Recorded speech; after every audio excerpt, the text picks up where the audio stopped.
portada, si cuando la vean me dicen.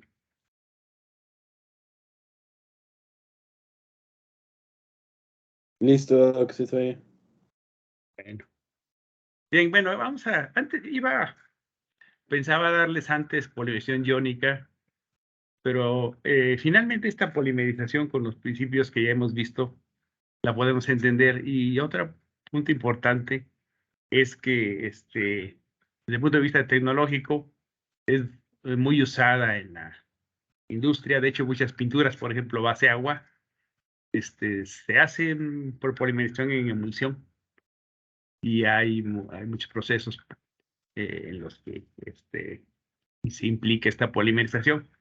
En principio, pues también con las regulaciones que hay de tipo ambiental, que se exige de alguna manera que no se usen disolventes, el uso de agua. En este caso estamos hablando de polímeros en agua, ¿verdad? No disueltos, sino más bien en emulsión. Ahorita vamos a ver qué es cómo se producen.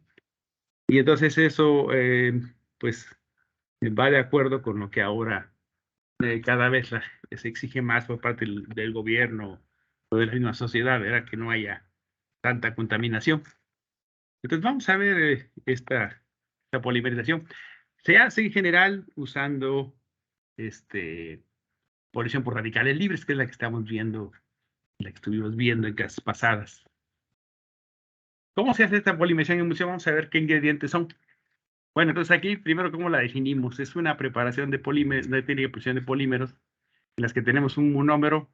La mayoría de ellos que se usan son acrílicos, pero también se pueden usar otros tipos de monómeros en forma de gotas que se dispersan en una fase acuosa continua, y se obtiene finalmente un coloide estable, y gracias al uso de un surfactante. El surfactante, acuérdense, es una sustancia química, pues como por ejemplo, los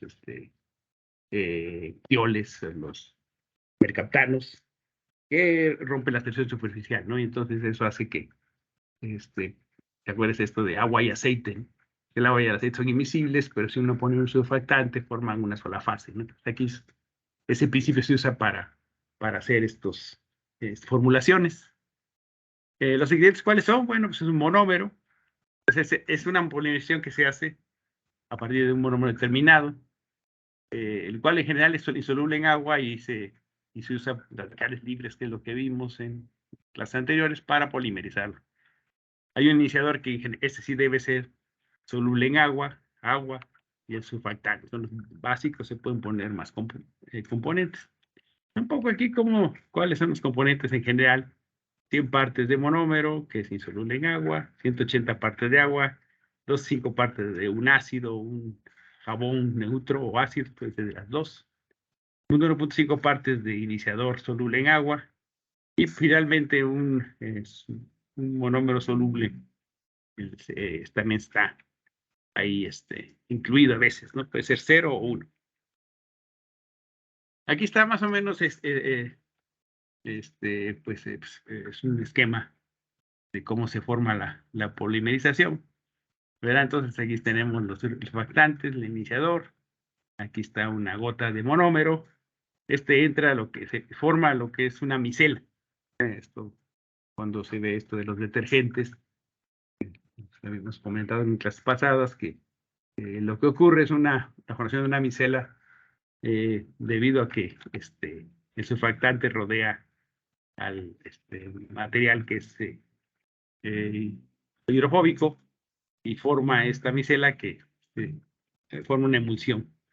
Y bueno, aquí se polimeriza y ya se obtiene el polímero dentro de la micela. O sea, las micelas son los lugares de una alta relación superficie-volumen, y es el lugar donde ocurre la polimerización. Entonces, esto es un esquema. Aquí también hablan de que ciertos alcoholes vinílicos, celulosas como el hidroacetilcelulosa, pueden ser emulsificadores y estabilizadores, ¿verdad? Entonces, bueno, aquí están nuevamente los componentes. Un poco explican dónde se encuentra en determinado momento los componentes. El surfactante se va a estar agregando en las micelas. El monómero se estabiliza por el surfactante y se dispersa en agua. Los procesos predominantes son para el acetato de vinilo, el cloropleno, terpolímero, butadieno, estireno, acrilonitrilo, copolímeros, copolímero, y varios acrilatos, ¿verdad? Y de alguna manera, pues, se usa menos para acetato de metilo, metacrilato de metilo, cloro de vinilo, cloro de polivinilideno, este es el CH2L2N veces, el estireno, pero también se pueden polimerizar por emulsión, pero los principales son aquí, están en el punto 4, punto 3, perdón. Un ejemplo típico, de hecho, estas formulaciones los desarrollaron los alemanes en tiempos de la guerra, un poco buscando obtener hules sintéticos. Entonces, el típico que hicieron estireno butadieno, esta es una emulsión de estireno butadieno en esta proporción, con agua. En el caso, este es un emulsificante, que es el surfactante, este es el mercaptano aquí. Y luego tenemos la sosa, que es un poco para el pH. Este es el iniciador, el hidroperóxido de cumeno, en esta proporción. Y también se usan el sulfato de fierro. Este también produce radicales. Este es el fosfato, ¿cómo se llama? No, pero el B2O7, no es un fosfato. Y la fructosa también se usa. Entonces, este es un ejemplo de una emulsión típica. Entonces, aquí explica un poco cuál es el efecto de los surfactantes. Aquí ponen el caso, por ejemplo, de un ácido graso, ¿no? El ácido graso, por ejemplo, el láurico, el estiárico, todos ellos tienen dobles enlaces. Pues toda esta parte que está aquí son C11, C2, pero C2, C14, 18, si es el estiárico. Son la parte hidrocarbonada, ¿no? Entonces se va a orientar en la parte que es el hidrocarburo. Y en el agua se van a colocar los grupos funcionales polares que tiene, por ejemplo, el COH, algún otro grupo funcional polar que ahí pudiera existir. Entonces así se orienta el surfactante en estas polimerizaciones, ¿verdad? Entonces tienen grupos cabeza que dice iónicos o polares y la parte, las cadenas hidrocarbonadas de 10 a 20 carbonos, son los más típicos, el áurico es de 12 y así. Y los iones de sulfato de docilo también se usan, pues, son más que todo en detergentes, ¿no? Son los que producen Procter & Gamble y otras empresas, ¿no? Esos son un típico detergente. Entonces, los surfactantes se agregan en la interfase hidrocarburo-agua, como aquí se muestra, ¿verdad? Que está hidrocarburo aquí, agua acá. Y están en equilibrio con el surfactante libre, ¿verdad? El monómero, por otro lado, pues cuando empieza la polimerización, empieza a integrarse de esta forma y finalmente queda dentro de las micelas, ¿verdad? Pues, en forma de una micela, ¿verdad? Rodeado por el surfactante, como aquí se muestra. Entonces, una pequeña proporción de monómero insoluble en agua o ligeramente soluble en agua se disuelve en la solución. Una gran proporción del monómero entra al interior de las micelas, causando que se incremente el tamaño, ¿no? Empieza así y termina un valor grande. La mayor parte se dispersa como monómero estabilizado por surfactante, gotas de esto. Y los diámetros más o menos son mayores a 10.000 Armstrong. Y más o menos se ha calculado que es 10 a la 10 a la 10 a la 11 gotas de monómero por centímetro cúbico. Más o menos esa es la densidad, entre comillas, de lo que sería las gotas, ¿verdad? De surfactante. Y bueno, aquí está otra vez lo de la formación de la micela. Hay un punto que se llama concentración micelar crítica, y esto pues antes de hacer polimerizaciones las personas hacen un experimento para saber cuál es la mínima concentración de surfactante que se necesita para lograr una micela. A ver, abajo de eso pues no va a funcionar porque no va a haber la posibilidad de una micela. Entonces esto es la concentración micelar crítica, CMC. Entonces arriba de ella, o sea, ya cuando se asegura uno que se formó la micela, hay un equilibrio que implica clústeres de surfactantes, ¿no? El cual en general son esféricos, estamos hablando de 20 a 100 angstroms de diámetro, y más o menos estamos hablando de 50 a 50 moléculas dentro de ella, ¿no? Lo que es la coraza hidrocarbonada de la micela se hinchará por las moléculas de bono, entonces se forma esta especie, ¿no?, que está aquí representada. Ejemplos de esto, pues, es la química que ya hemos visto en clases pasadas. Ya, por ejemplo, el acetato de vinilo, que por radicales libres produce este polímero, entonces pues es una reacción de adición, ¿verdad?, para dar el polímero correspondiente. Si tenemos el cloruro de vinilo, pues, para obtener PVC, pues es esta la ecuación. Para el estireno, pues es esta la ecuación. Si hacemos un copolímero, que se llama etilvenilacetato, de hecho es muy comercialmente muy importante, pues se hace a partir de la coposición de etileno y el acetato de vinilo, ¿verdad? Entonces se hace en emulsión también y tenemos esta especie. Aquí un poco repasando cuáles son los polímeros derivados del ácido acrílico, pues empezamos por el ácido acrílico mismo, el metilacrilato, etilacrilato, propilacrilato y el butilacrilato. Son como parte de la familia de los acrílicos que se usan para obtener polímeros por emulsión. Y también tenemos la del ácido metacrílico.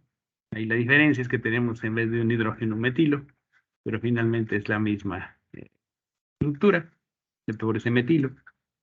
Y pues aquí está para también igual metilo, etilo, propilo y butilo. Esos son los más importantes.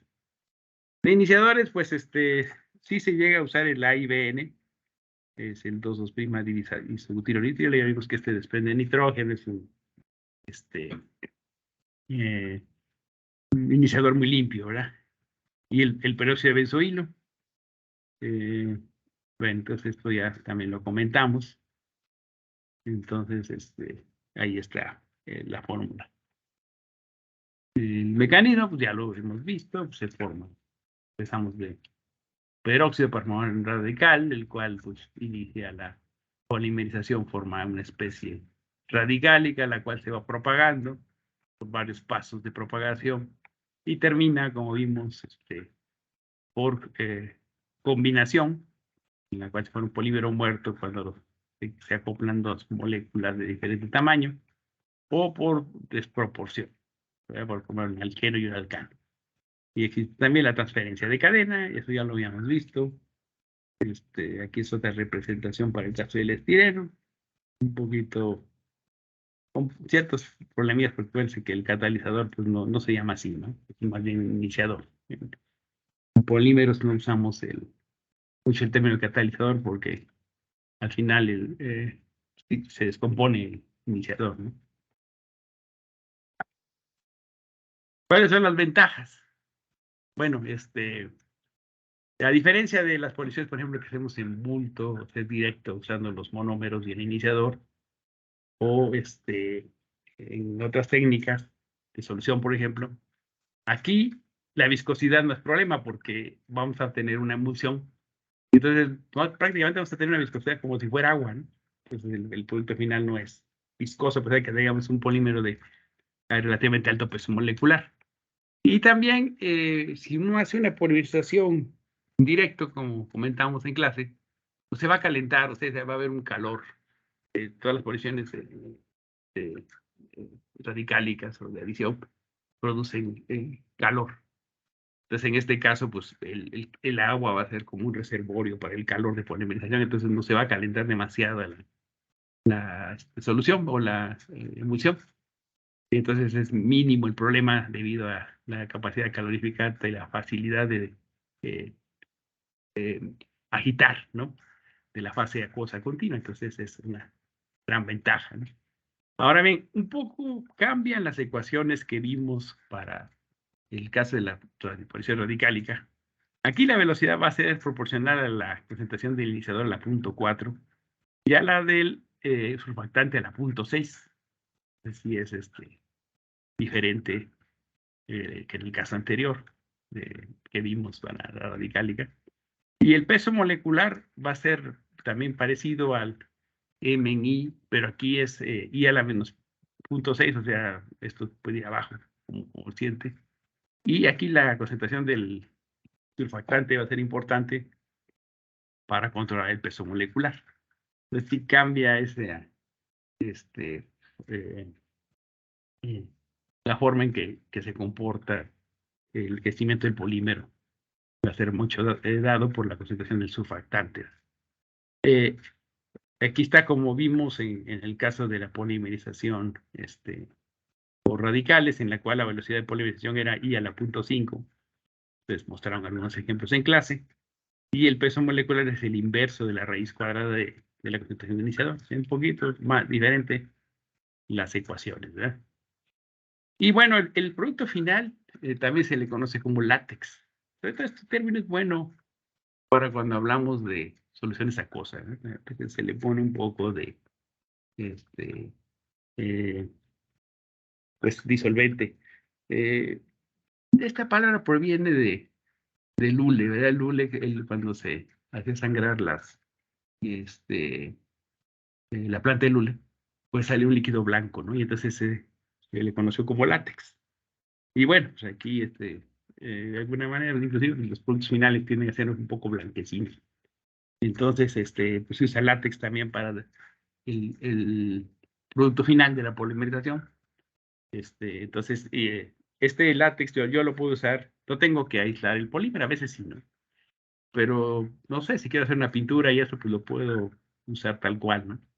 Sin necesidad de que por precipitar el polímero, sino es que uno usa el látex y luego pues el agua se evapora y queda el polímero solo y entonces ya no hay necesidad de purificar, ¿no?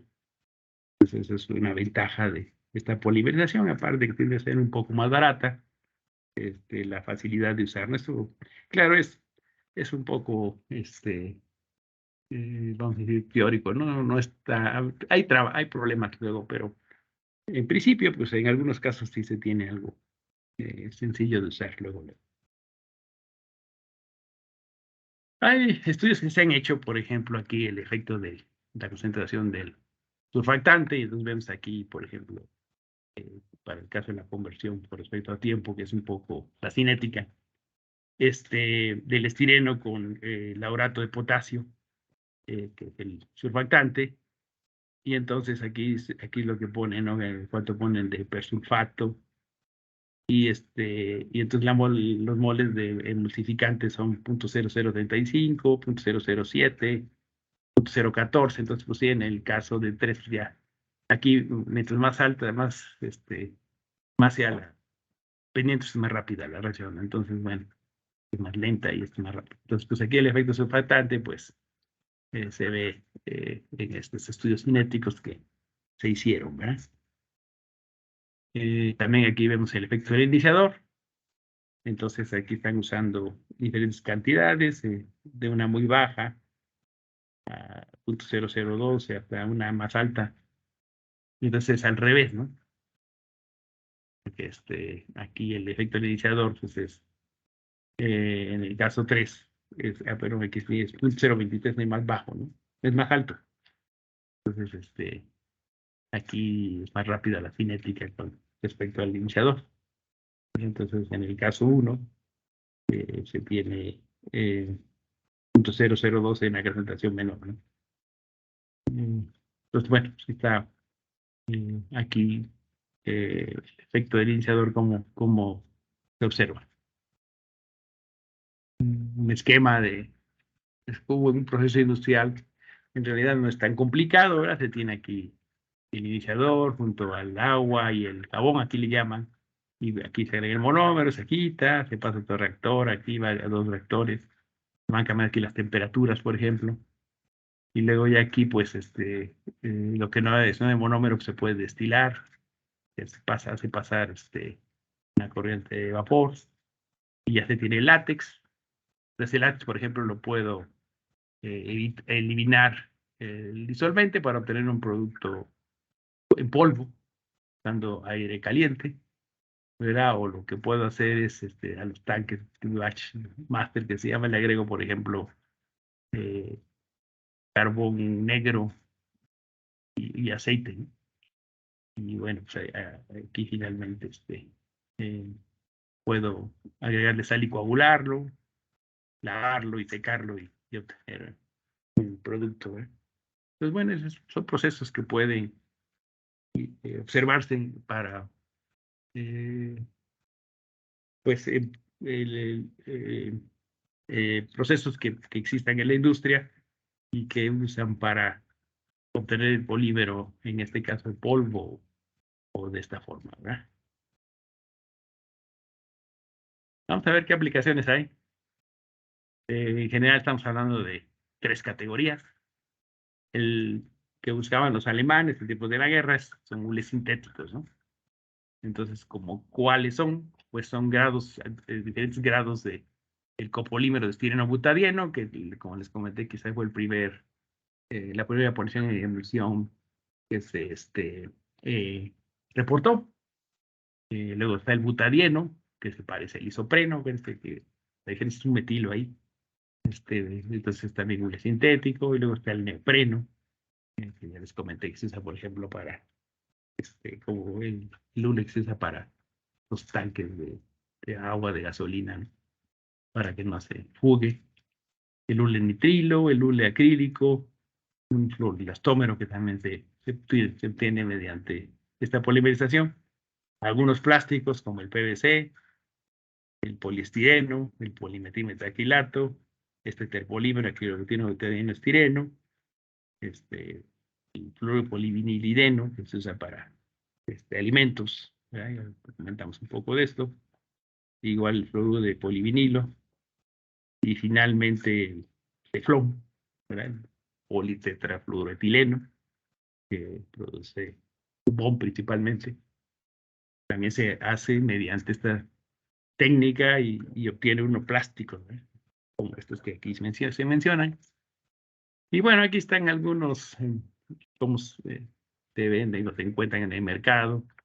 Por ejemplo, el etilenvinilacetato, como ustedes ven aquí en forma de pellets, o aquí ya están como placas.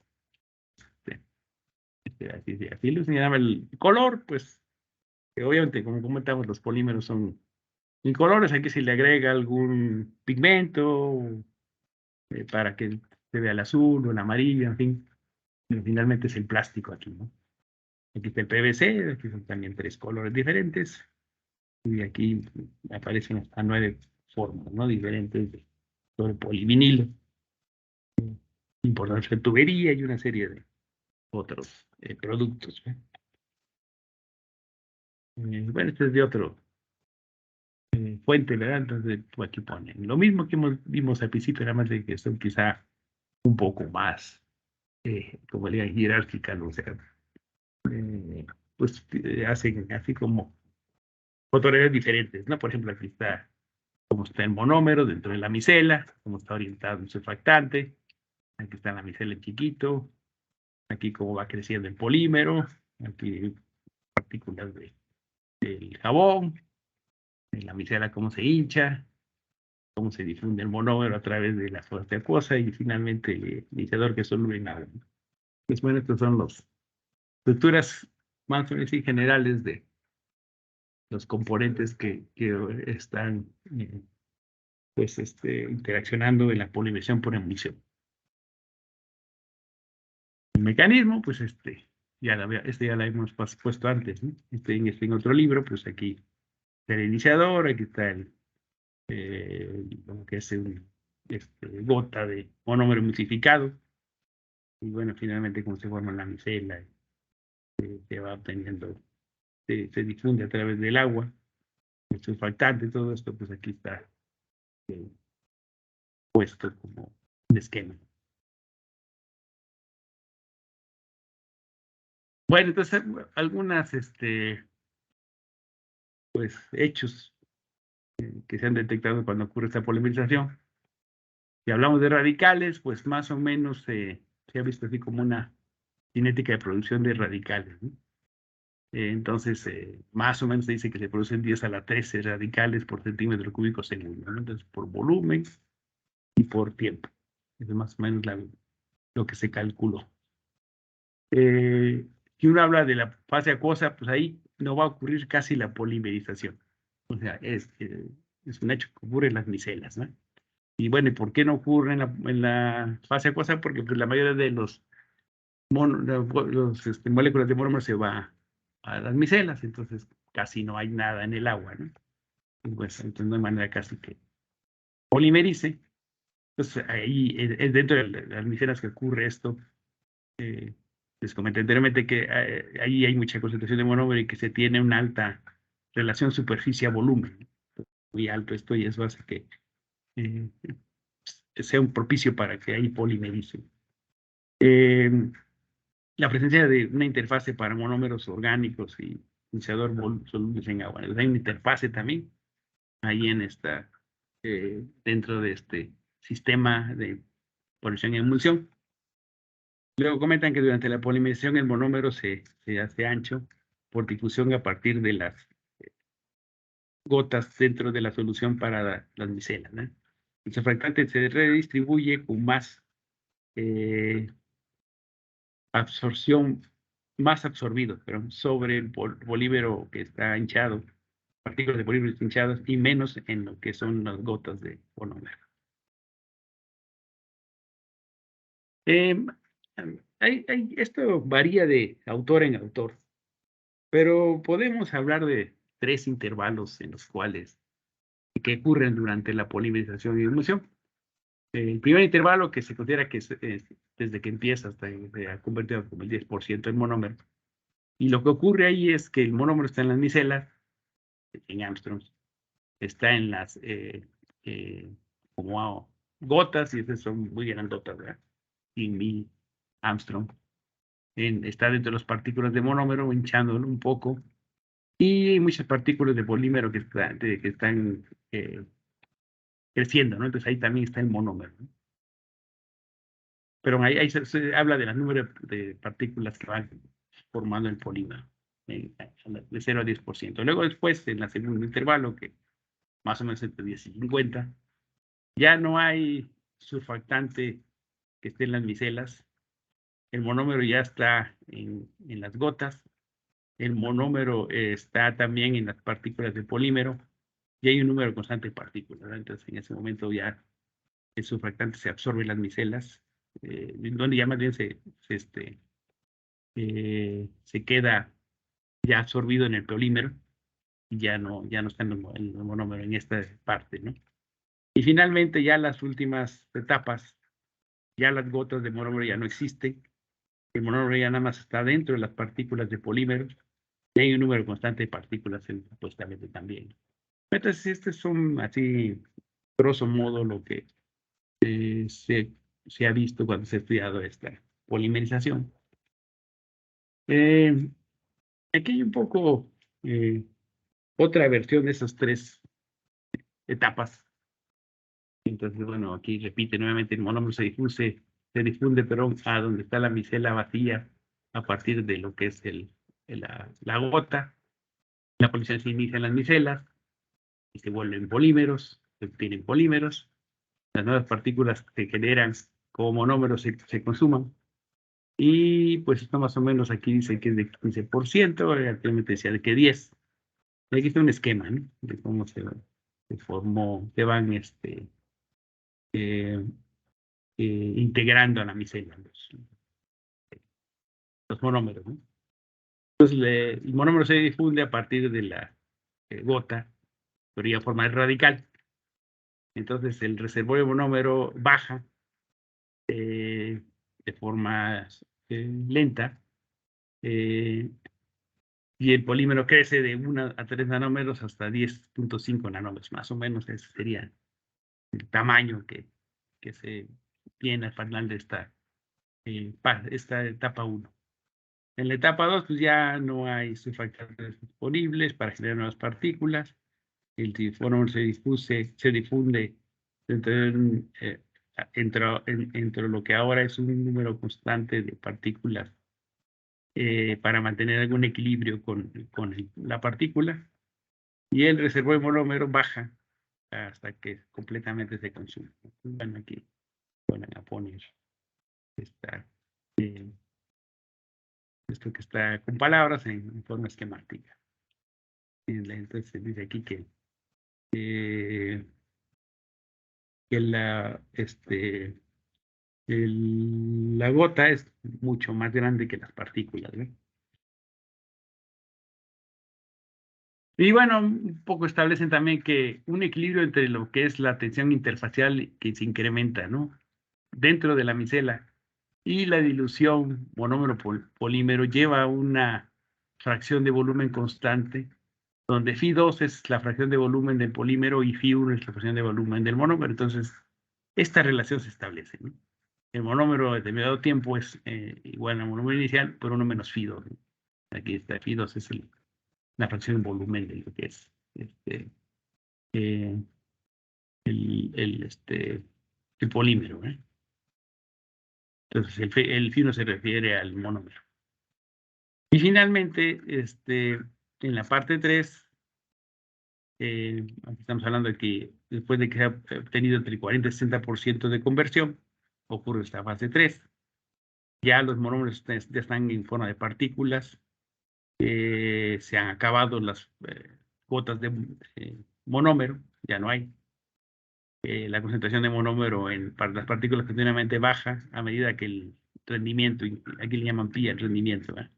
Se incrementa, el tamaño de partícula ya es constante y la velocidad de conversión puede llegar a ser hasta el 80 al 100%. Hay casos en que no se consume el monómero. En estas polinizaciones es común eso, ¿verdad? Puede quedar unos 8, 5%, 10%, depende del sistema. En lo que les mostré anteriormente sobre el procesamiento, hay una etapa en que recuperan el monómero, se lo muestro rápido otra vez. Aquí.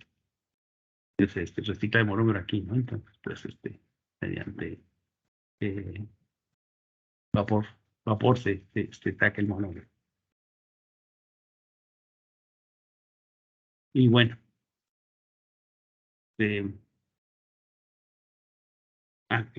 esto.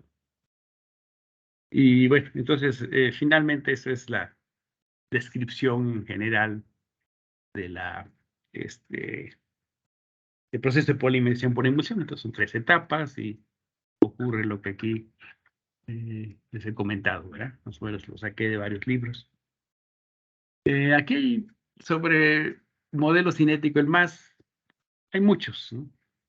Pero bueno, hubo 2 investigadores de hace muchos años, Smith y Ewart, que formularon una modelo que finalmente pues sí, sigue vigente. Y la gente lo ha modificado y le ha cambiado cosas, ¿no? Pero en general es el modelo que se usa.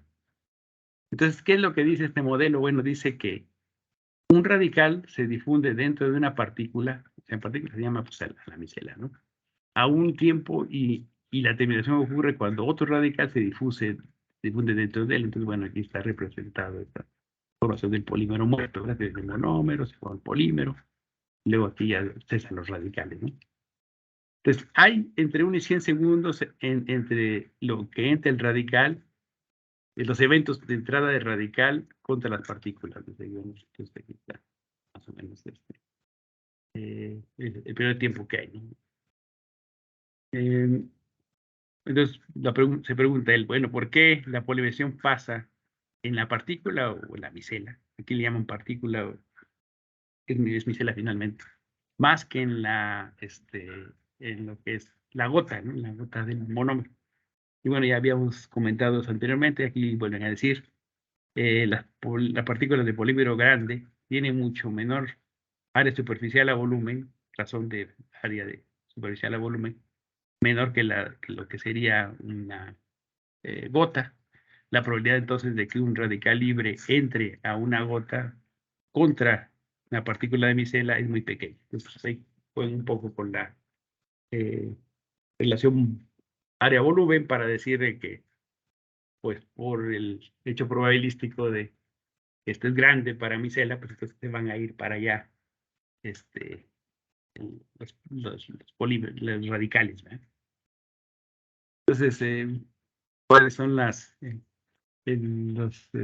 lo que asumen en este modelo? Bueno, pues que todos los radicales entonces van a estar en la micela, no van a estar en las partículas, en las gotas, pero y cuando los radicales entran a la partícula otra vez o micela, hay una iniciación instantánea si no hay otros radicales presentes. Si hay un radical ya presente, entonces ocurre la terminación. O sea, lo que está diciendo es de que cada vez que va entrando el monómero, se va, pues, creciendo, ¿no? Va a haber crecimiento. Pero si ya hay un radical ya presente, puede haber una terminación. Entonces, es lo que aquí comenta, ¿no? Y dice que el número de monómeros convertidos a polímero por segundo por partícula está dado por esta ecuación. Entonces, menos dm en dt, que nosotros hemos visto como RP, Rate of Polymerization, velocidad de polimerización. Es un medio de Kp por m, que está dado en monómeros por segundo y por R, ¿no? R que es velocidad, yo creo. Bueno, entonces, medio porque la cadena crece la mitad del tiempo, la otra mitad termina el polímero. Hay una explicación que sí les comenté, creo, ¿no? Él trató de explicar su modelo diciendo que imagináramos que está lloviendo y que pongamos recipientes bajo la lluvia, ¿no? Entonces, que en principio, pues, una gota de lluvia puede caer dentro del recipiente o fuera, ¿no? Entonces, por eso, de alguna manera, ellos ponen que la mitad pues, cae fuera, entonces no hay polimerización y por eso se usa este medio aquí, ¿no? Entonces, pues, un poquito la explicación porque está ese medio ya. Entonces, la ecuación. Luego continúa hablando que la velocidad de producción de radicales iniciadores dada por este ρ, el número de Avogadro entre 10 a la 3, 1 menos phi, por la KDR, aquí es lo que es eso, por la concentración de iniciadores redox. Bueno, entonces aquí phi es la fracción de volumen del monómero y la orgánica. KDR es la constante de distribución del radical y XY son las concentraciones de los iniciadores redox. Entonces el número de partículas también lo usan, partículas por centímetro cúbico, NP. Entonces, hay un modelo, lo pueden revisar en la literatura, que ponen ahí una esfera y hacen unos cálculos, ¿no? Integran incluso. Y bueno, finalmente llegan a esta expresión. Entonces aquí el número de partículas es 0.53 por el área de surfactantes del grupo, de la cabeza del grupo, vamos a decir, el polar, ¿no? Y por la concentración de superrasas de los 3/5, la densidad a los 2/5 y la velocidad en la cual se difunden los radicales a la menos 2 kg, ¿verdad? Pues de eso pues se definió lo que es el tiempo delta T en cada entrada de radical y entonces la definió como NP sobre ρ. Entonces es NP entre ρ, ¿verdad? En general esto estamos hablando de 1 a 100 segundos y entonces esta ρn significa ya el promedio. Escape por m de T, escape por m NP en ρ. Y bueno, pues se parece a las ecuaciones que vimos para radicales, pero ahora estamos hablando de estas dos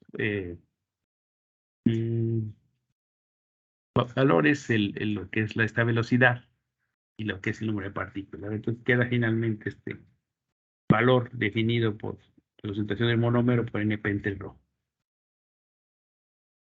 Entonces, bueno, finalmente esa es la ecuación que usa o deduce del modelo de Smith-Edwards, ¿verdad? Lo vimos muy general, o sea, es un poquito más complicado cómo llega a estas ecuaciones. Pero bueno, finalmente esa es la forma en que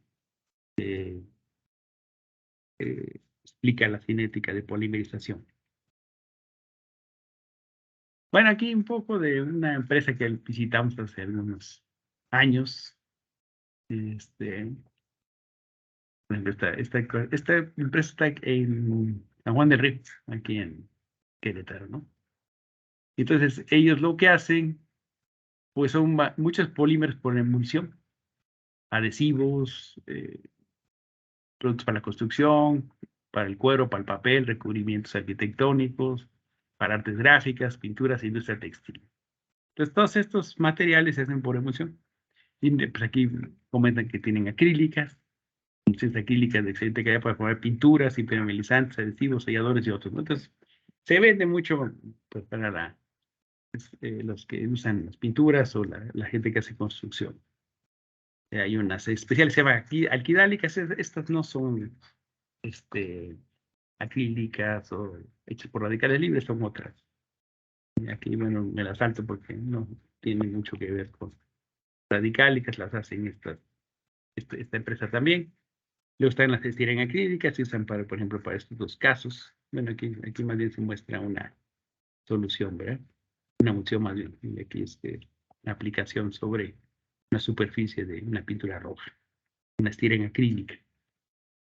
Vinil acrílica, y aquí están los colores que se pueden obtener eh, para pinturas decorativas, para interiores y exteriores. Entonces, bueno, pues está lo vivo, las pinturas son eh, en forma gruesa, una emulsión que contiene un polímero, un pigmento que le da el color, rojo, amarillo, café, lo que vayamos a qué color, y el disolvente, que puede ser agua o puede ser agua con algún otro disolvente no fósforo. Luego están las vinil versáticas, estos selladores para la industria de la construcción, pinturas decorativas para interiores y exteriores, para que salen aplicando estas eh, emulsiones. Luego están las vinílicas, pues aquí se usan sobre todo para pegamentos, ¿no? Entonces, este pegamento que usamos de niños, en Estados Unidos llaman el Melt Blue, es el resistol 750, creo que algo así, 150 creo. Es finalmente una emulsión de acetato de polivinilo. Es de los más sencillos, es de los que incluso el señor Patrón, el que hizo el resistol, esa empresa que aquí en México empezó en un garage, ¿no? Fue el ingeniero Patrón trabajó para Monsanto y ya que me regresó a México empezó con este sueño, ¿no? Se volvió realmente una empresa muy grande, ¿no? Porque es el resistol, grupo de hoy en día. Y entonces, pues este es de los más sencillos, formulaciones por polición y emulsión. Es un acetato de polivinilo y es un adhesivo, como saben, ¿no? Es un adhesivo escolar, ¿no? Y también se usa para algunas industrias, dependiendo de. Ahí también aparece el Stol 5000, todo eso, ¿no? Hay muchos adhesivos de este tipo. Que son aparte de las epoxi, que son otros adhesivos, ¿no? Estos son un poquito más sencillos en el sentido que son acuosos, ¿no? Pegados al de la construcción, pues también son vinílicas las que se usan. Entonces sacaron un poco de las emulsiones vinílicas de la empresa. Son producidas a partir de acetato de polivinilo, como en el caso del acetal 50. Mismo que debe ser mezclado con un coloide protector celulósico que tiene que diluirse en agua en todas sus proporciones. Sus principales características son compatibilidad con cargas inorgánicas, compatibilidad con textos activos, a temperatura ambiente forma una película transparente. Dicha película no posee capacidad de electricidad ni resistencia al agua, ¿no? Por lo general, las emulsiones vinílicas se aplican en la formulación de adhesivos usados en diversos materiales, tales como papel, cartón, madera y demás materiales porosos, tipo de calzado, ¿no? Que se usa, es una especie de tenis ahí, ¿no? Porque es un tenis, ¿no? Entonces, bueno, está como adhesivo, ¿no? En esa eh, aplicación.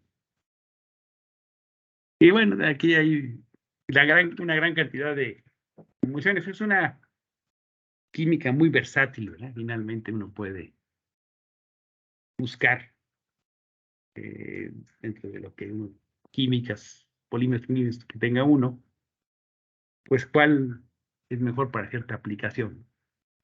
Son emulsiones, son pues todas, me imagino, patentes, ¿no? Y aquí explican cada una qué es, ¿no? Por ejemplo, estos sólidos bajos, o sea que tiene baja concentración de polímero, la viscosidad pues un poco alta, modificación de bajos sólidos para morteros, cementos, para mejoramiento de fragua. Bueno, pues eso es esta emulsión. Esto es más, también es altamente, es de una manera viscosa para maquinaria y formulaciones económicas. Luego esta otra, adhesivos en bajas temperaturas. Luego aquí hay bajas temperaturas también. Entonces aquí está de alta viscosidad para papel y cartón. Dependiendo de las superficies, uno usa el adhesivo. Como les decía, para las de avión, pues esto no va a servir. No son las epóxicas, pero bueno, para otras cosas, pues sí jala como un papel, cartón y algunos metales, ¿no? Entonces aquí está el pegatirol, por ejemplo, si usted cuando uno en las paredes, ¿no? Las repellas, le llaman, eso se aparece. Entonces también es una acrílica, una vinílica, perdón. Y luego aquí está, hay más casos. Podrán ver, pues hay, a veces, el efecto de la temperatura es importante. Entonces, pues, aquí ellos comentan de cada una de estas emulsiones, cuáles son sus características y si uno tiene una necesidad de algún adhesivo, algún recubrimiento, pues uno busca entre estas opciones que ellos tienen, ¿eh? Y bueno, eso sería finalmente todo lo que les explicaría de esta polimerización. Es un poquito muy general de alguna forma, ¿no? Pero creo que es importante que tengan idea de cómo funciona esta polimerización. No sé si quieren hacer un comentario o tengan algunas preguntas. Por mi parte, todo claro.